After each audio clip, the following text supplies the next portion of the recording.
नमस्कार मित्रांनो, मी सिद्धांत. स्वागत आहे आपलं आजची कथा या चॅनलवर. या चॅनलद्वारे आपण नियमित ऐकणार आहोत सर्व प्रकारच्या मराठी कथा, कौटुंबिक कथा, प्रेमकथा, प्रणयकथा, हलक्या-फुलक्या विनोदी कथा, गूढ कथा, भयकथा, रहस्यकथा, लेख, कविता, कादंबरी आणि बरंच काही. यामध्ये सुटेबल बॅकग्राऊंड म्युझिक आणि काही स्पेशल इफेक्ट्सचाही समावेश असेल. तुम्ही ड्रायव्हिंग करत असाल, स्वयंपाक करत असाल, मॉर्निंग वॉक करत असाल, अगदी एक्सरसाइजसुद्धा करत असाल किंवा दिवसभर काही काम करत असाल अथवा काम करून थकलेले असताना रिलॅक्स होण्यासाठी हेडफोन लावा आणि ऐका आजची कथा बाय सिद्धांत. यूट्यूबवरून ही कथा ऐकताना कृपया डाउनलोड करून न ऐकता प्रत्यक्ष ऐकण्याचा प्रयत्न करा. त्यामुळे काय होईल की यूट्यूबवर आपले हे चॅनल ग्रो होण्यास जास्तीत जास्त मदत होऊ शकेल. जास्तीत जास्त श्रोत्यांपर्यंत आपल्याला दर्जेदार साहित्य पोहोचवण्यास आपलाही हातभार लागेल. आणि तुमच्या मित्रमैत्रिणींना, स्वकीयांना जे मराठी कथांवर प्रेम करतात, ज्यांना मराठी ऑडिओ कथा ऐकायला आवडतात, अशा रसिकांना शेअर करा आणि ऐकत राहा. आजची कथा तुमच्या सर्वांच्या सिद्धांतच्या आवाजामध्ये. सुरुवात करूया आजच्या कथेला. आजची कथा आहे डिटॅचमेंट. लेखन राजश्री बर्वे. अनिता, अगं कुठं आहेस तू? हॉलमधून बेडरूममध्ये आणि बेडरूममधून स्वयंपाकघरात अशा फेऱ्या मारत सुभाष अनिताला शोधत होता. ओले केस टॉवेलमध्ये गुंडाळत अनिता बाथरूममधून बाहेर आली. मनात कारंजा उसळत असल्यासारख्या दिसणाऱ्या सुभाषला ती नव्याने पाहत होती. तुझ्यासाठी एक गंमत आणली, ओळख बरं काय असेल. त्यानं तिच्या हातात कागदाचे 2 चिठोरे ठेवले. तिचा उत्फुल्ल चेहरा पाहण्याच्या अपेक्षेनं, पण तिने निर्विकारपणे त्याच्याकडे पाहत म्हटलं, ही तर शिवाजी मंदिरची नाटकाची तिकीटं आहेत. मग खुश झालीस ना? तू पूर्वी म्हणायचीस ना, मी कधी स्वतःहून नाटकाला, सिनेमाला चल असं म्हणत नाही. सुभाष, सॉरी पण नाही जमणार मला. पहिली गोष्ट म्हणजे मी हे नाटक गेल्याच महिन्यात पाहिलंय. त्यातून मी परत पाहिलं असतंही. पण उद्या मला सत्संगाला जायचंय. महिन्यातून एकच दिवस सत्संग असतो. ज्योतिबांचं व्याख्यान तर मी मुळीच बुडवत नाही. त्यामुळं तुम्हाला दुसऱ्या कोणाला घेऊन जावं लागेल पहा. सारं काही एका दमात बोलून अनिता भाजी आणायला बाहेर पडली त्रयस्थपणे. आपण तिकीटं काढल्याचा ना तिला आनंद झालाय, ना आपल्याबरोबर येऊ न शकण्याचा खेद वाटलाय. तो हिरमसला. पण तक्रार करायला जागाच नव्हती. इतकी वर्ष आपण असेच वागत होतो की लग्नानंतर काही वर्ष अनिता मोठ्या उत्साहानं तिकीटं काढून आणत असे. पण आपण सतत मीटिंग्स, क्लायंट्स आणि ऑफिसच्या कामात बिझी असायचो. मग ती आईबरोबर किंवा मैत्रिणींबरोबर जायची, तेव्हा खरं तर आपल्याला अगदीच अशक्य नव्हतं. पण तरीही तिकीट ड्रॉवरमध्ये ठेवून तो आरामखुर्चीत बसला. शरीर आरामखुर्चीत डोलत होतं, तर मन विचारांच्या आवर्तनात. रिटायर्ड झाल्यापासून आजचा आपला 5वा दिवस. गेल्या आठवड्यात यावेळेस आपण महत्त्वाच्या मीटिंग्समध्ये होतो आणि जागेवर येणाऱ्या फर्नांडिसची कंपनीच्या क्लायंट्सबरोबर ओळख करून देत होतो. चार्ज हँडओव्हर करताना तर छातीत पिळवटल्यासारखं होत होतं. एक रेतेपण, अनामिक हुरहूर मनात घर करून राहिली होती. ऑफिसला ऑफिस आपण मनात मानलं होतं. घराहूनही ऑफिसचं स्थान मोठं होतं आपल्या मनामध्ये. कामापुढे सारं काही नगण्य मानलं जात होतं. घर संसार सांभाळायला अनिता होतीच की. ऑफिसचा विचार बाजूला करण्यासाठी सुभाषने उठून रिमोट आणला आणि टीव्ही सुरू केला. टीव्हीवरही ऑफिसातला प्रसंग चालू होता. त्यातली केबिन पाहून त्याला आपल्या प्रशस्त केबिनची आठवण झाली. कंपनीत तो मॅनेजिंग डायरेक्टर होता. तिथे त्याच्या कामाचा, शिस्तीचा बोलबाला होता. रोज सुटाबुटात जायचा. केसांची पांढरेपट त्याच्या उठावदार व्यक्तिमत्वात अजूनच भर टाकायची. ऑफिसमध्ये त्याचं पाऊल पडलं की एक प्रकारचा दबदबा आसमंतात जाणवायचा. त्यासाठी त्याला स्वतःचं कौतुकही वाटायचं. टीव्हीतला बॉसही त्याच्यासारखाच दिसत होता. सबऑर्डिनेट्सशी चर्चा करत होता तो. सुभाष अस्वस्थ झाला. एक रिकामेपण त्याच्या शरीरात मनात भरून राहिलं होतं. छे, काही खरं नाही. कसे जाणार दिवस? सरळ उठून ऑफिसात जावं असं वाटू लागलं. तसा 2 दिवसापूर्वी तो गेलाही होता. पण जातानाचा जो उत्साह होता तो येताना नव्हता. निरोप समारंभाच्या दिवशी सुद्धा नव्हती एवढी मोठी पोकळी त्या दिवशी त्याला जाणवली. तो गेला खरा, पण जेवढा वेळ तो तिथे होता, तेवढा वेळ अस्वस्थपणाची भावना त्याच्याभोवती गिरक्या घालत होती. पूर्वी त्याच्या मागे मागे करणारे त्याचे ज्युनियर्स अगदी तोंड देखलं हसले, बोलले. आपल्या केबिनमध्ये फर्नांडिसच्या समोरच्या खुर्चीवर थोडा वेळ बसणंही त्याच्या जीवावर आलं. फर्नांडिसच्या चेहऱ्यावरही होती मालकीची भावना, बॉसपणाची चमक. त्याचा चेहरा मात्र पोरका, अनाथ, केविलवाणा. 5-6 मिनिटातच तो केबिनमधून बाहेर पडला. त्याची सेक्रेटरी श्रीजा सुद्धा त्याच्याशी 5 मिनिटांच्या वर बोलू शकली नाही. तिनं मागवलेला चहा कॅन्टीन बॉयनं आणून दिला होता, पण तो चहाच पूर्वीप्रमाणे सोनेरी कडांच्या कपामध्ये नव्हता. त्यासाठी श्रीजा त्या मुलाला बाजूला घेऊन ओरडलीही, पण त्यात तिचा काय दोष किंवा त्या मुलाचाही काय दोष? त्यानं नियमानुसार काम केलं होतं. श्रीजाही जास्त वेळ आपल्याशी बोलत बसली असती, तर तिचं काम कोण करणार? कामाला जास्त वेळ लागला म्हणून आपणही तिला पूर्वी फटकारलं होतंच की. आता मागे वळून पाहताना त्या स्वतःच्या चुका कळत होत्या. पण काळ हा बुद्धिबळातल्या प्याद्यासारखा पुढेच सरकू शकतो. चुका सुधारण्यासाठी आता त्याला मागे वळण थोडंही शक्य होतं का?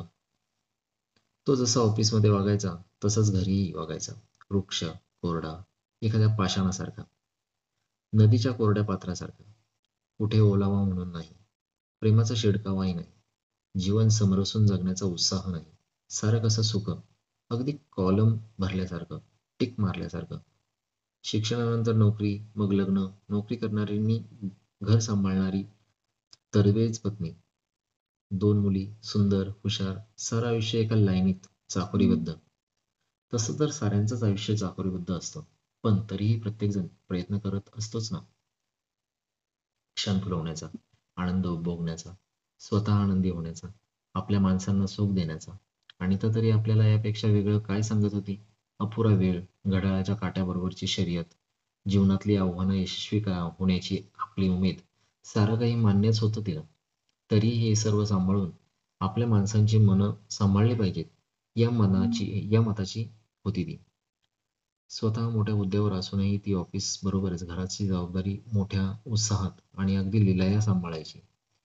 टीव्ही प्रमाणे विचारांचं बटनही बंद करून तो बेडरूममध्ये येऊन बसला. लायब्ररीचं पुस्तक चालू लागलं. त्याला आठवलं, जवळजवळ 25-30 वर्षांनी तो कथा वाचत होता. मधल्या कित्येक वर्षात तो फक्त पेपर, ऑफिसात लागणारी माहिती आणि कुशल व्यवस्थापन, यशस्वी होण्याचा मंत्र, तत्सम पुस्तकच वाचत होता. भावनांचा पदर हळूवार उलगडणारं, मनांच्या स्पंदनांना छेडणारं, हृदयाची कवाडं खोलणारं असं काही त्याच्या वाचनात आलं नव्हतं. नव्हे, तसलं काही वाचणं त्याला त्या काळात अगदी फालतू वाटत होतं. असली पुस्तक वाचणं हे रिकामटेकड्या माणसांचं काम आहे, असं त्याला मनोमन वाटत असे. आपण एवढे यांत्रिक का होतो? भावनेपेक्षा व्यवहाराला महत्त्व देणारे का होतो? सुरुवातीला आपल्याला बदलणाऱ्या अनितानं खूप प्रयत्न केला होता, पण आपण बदललो का? नाही, कणमात्रही नाही. पुढे पुढे तिने आपल्याला काहीही सांगण्याचं सोडून दिलं. स्वतःच्या आवडीनिवडी मात्र जोपासण्याच्या हे तिने कसोशीने पाळलं होतं. ऑफिस आणि घर यांची वेगवेगळी कंपार्टमेंट करणं आपल्याला नाही जमलं, पण तिने मात्र ते जमवलं. शनिवार, रविवार मुलींना फिरायला नेणं, रोज संध्याकाळी त्यांचा अभ्यास घेणं, त्यांच्या आवडीनिवडी, त्यांचे क्लासेस, सारं काही तिने सांभाळलं. आपण फक्त करिअर केलं. आता अगदी सतसत विवेकबुद्धीला स्मरून विचार केला तर नक्कीच जाणवतंय की थोडा वेळ कुटुंबाला द्यायला आपल्याला नक्कीच जमलं असतं. जंगलातल्या पायवाटेने चालत चालत जंगल पार करायचं काम असलं तरीही चालता चालता आजूबाजूच्या निसर्गाचा आनंद डोळ्यांना घेता येतोच की. स्वाती चित्रा पाळण्यातून बाहेर पडून रांगल्या कधी, शाळा कॉलेजात गेल्या कधी, आणि आशीर्वाद घेऊन बोहल्यावर चढल्या कधी, काहीच आठवत नाही आता. स्वातीचित्राचा विषय मनात आला आणि मग त्याने कपाटातून त्यांचे अल्बम काढले. त्यांचे लहानपणीचे फोटो तो पाहू लागला. सर्व फोटो अनितानं काढलेले. हसतानाचे, रंगतानाचे, फॅन्सी ड्रेस स्पर्धेतले, वाढदिवसांचे कितीतरी फोटो. एकही फोटो आपण काढलेला नव्हता. त्याला आठवलं अनिताचा हट्ट. दोघींच्या वाढदिवसाला स्टुडिओत जाऊन चौघांचे फोटो काढायची. मागे तारीख घालून ठेवायची. किती बालिश वाटलं होतं ते. आपल्याला सगळं. पण खरंच काढायला हवे होते ना. मुली कशा मोठ्या झाल्या हे पाहायला आता मजा वाटली असती. पण तेव्हा मात्र आपल्याला तिच्या भावनाप्रधान स्वभावाचं हसू यायचं. कित्येक प्रसंगी तिच्या डोळ्यात आपल्या आलेल्या अश्रूंचं असू आहे व्हायचं. वाटायचं मूर्ख आहे झालं. तिला वाटायचं आपण तिला मुलांना वेळ द्यावा, कौटुंबिक सुख उपभोगावं, यशस्वी सहजीवन अनुभवावं. आपल्याला वाटायचं तिने आपल्यावर स्वतःची मतं लादू नयेत. तिला हवं तसं तिने करावं. तिला करिअर करायचं असेल तर घरात नोकर-चाकर ठेवावेत. हवं असेल तर नोकरी सोडावी.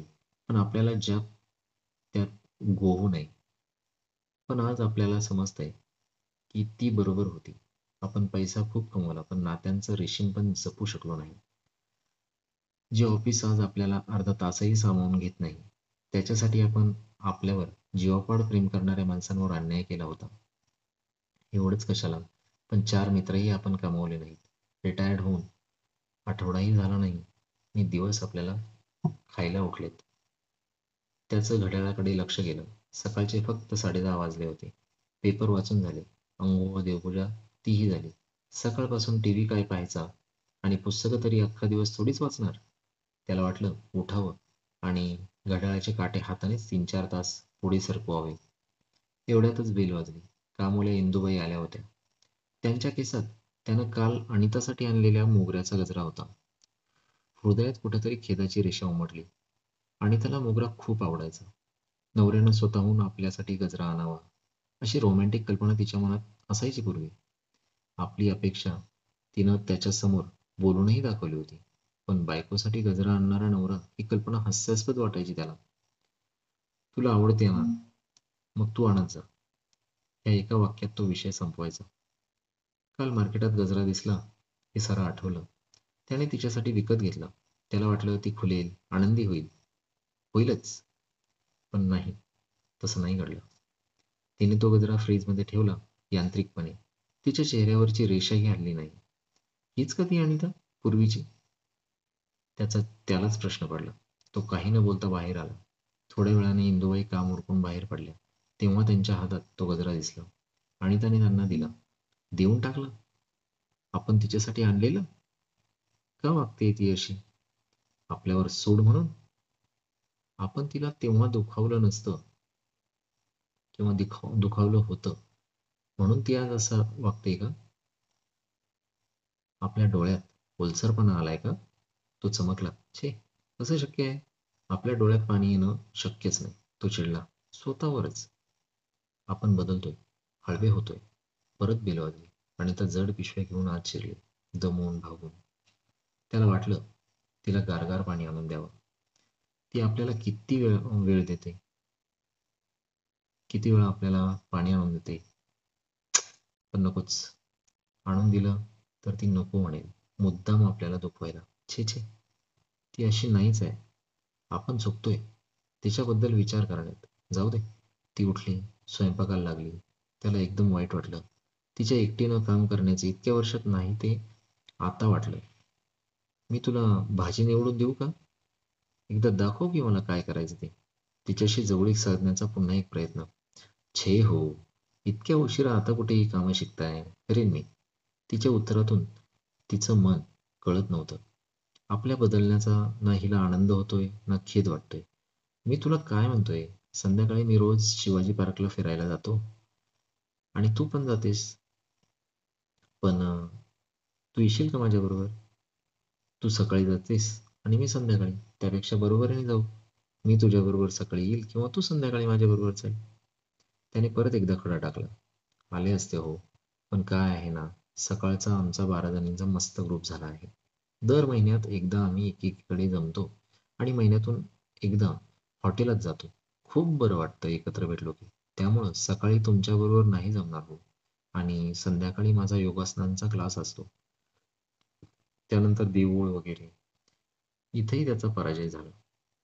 परत तिने झिडकारलं, पण गोड बोलून. का वागते ही अशी? मनात परत द्वंद्व. इतक्या वर्षांचा तिरस्कार साठला असेल का आपल्याबद्दल? पण तिनं तो तसा कधी जाणवू दिला नाही.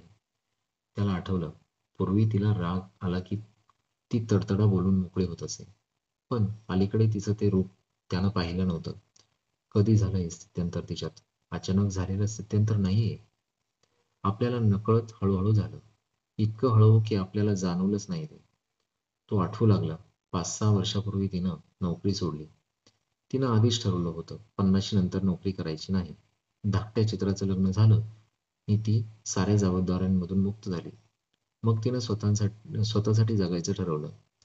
घरातली कामं, वाचन, लेखन, व्यायाम, वॉक, समाजसेवा यात स्वतःला रमवलं.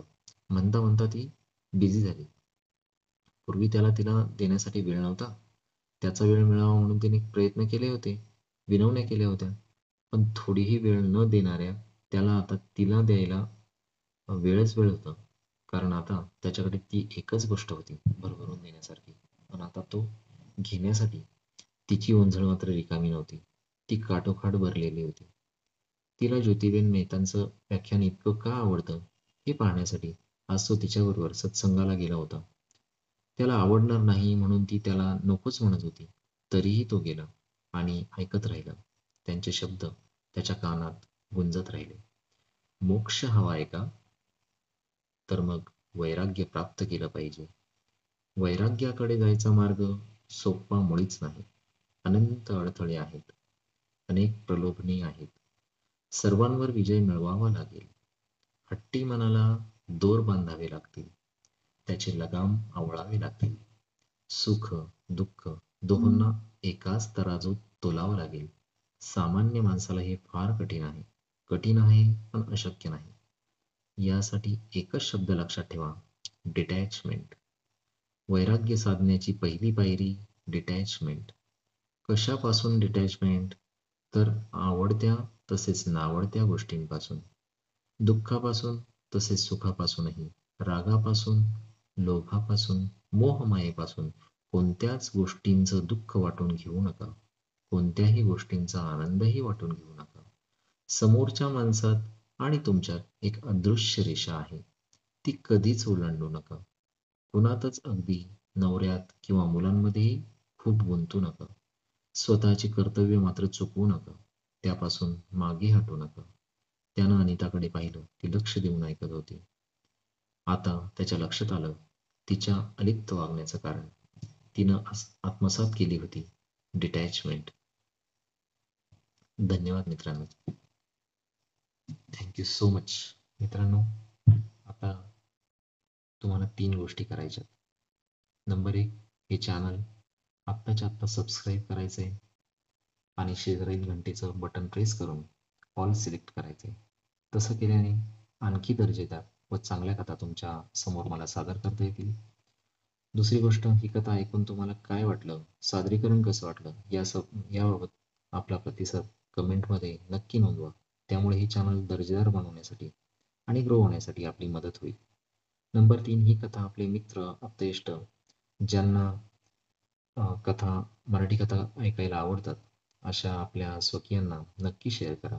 कथेचा आनंद तुमच्यासोबत त्यांनाही मिळू द्या. धन्यवाद. पुन्हा भेटूया उद्या नवीन कथेसह.